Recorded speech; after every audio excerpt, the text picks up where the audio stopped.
F1 2025 can be described as the rise of the rookies. Almost like every F1 team had to get one. Except Aston Martin, because they have Alonso. We expected absolute chaos in every single race. Because, 6 rookies are driving. But still, I'm really surprised about some of their performances. Mostly Hajar.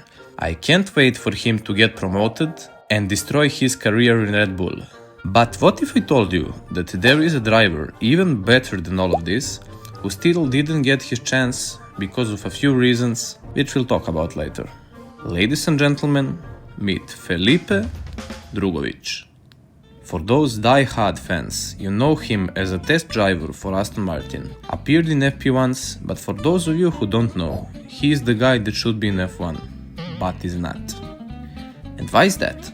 First of all, Charles Leclerc was considered to have had the best F2 season when he won by a mile, or 72 points to be precise.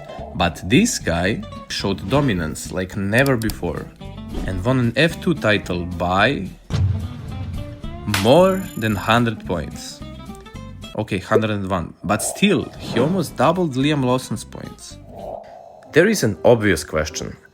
How can driver who dominated this hard in F2 still just be a reserve, who never even got a chance to drive a race? To understand that, let's rewind a bit.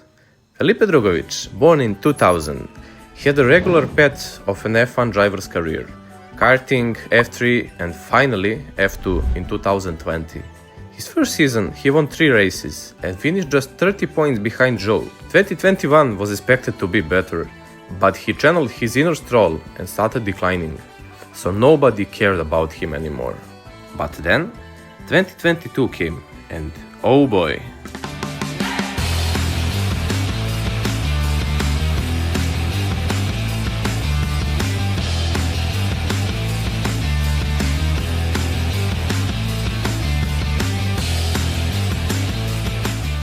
He played 2022 season on easy. Because of F2's stupid format, they drove 28 races that year, and Felipe finished top 5 in 22 of those, and he won 5. For F2 standards, that's absolutely insane. And now, the obvious question. Why is Lance Stroll driving ahead of him? Here is the harsh truth about F1. We love it so much, but this is probably the hardest sport on the planet to join in. If you fail to notice, Bearman and Antonelli weren't really thriving in F2, and yet they both thrived. That is because of a thing called the Academy program. Basically, teams are more open to promote talent from Academy than those who really perform and win in F2. Theo Pourchaire is another example. And second problem, sponsors. His family financed his F2 adventure. I think we all agree that Drugovich sitting behind Lance Stroll is a disgrace. But life sometimes is like that. Right now, since Cadillac's joining is confirmed, if they don't sign Drugovich, which is probably not going to happen, he is basically stuck. No seats are gonna open anytime soon. If you like the video, feel free to like and subscribe. And write me in the comments, will Felipe Drugovich ever become an F1 driver?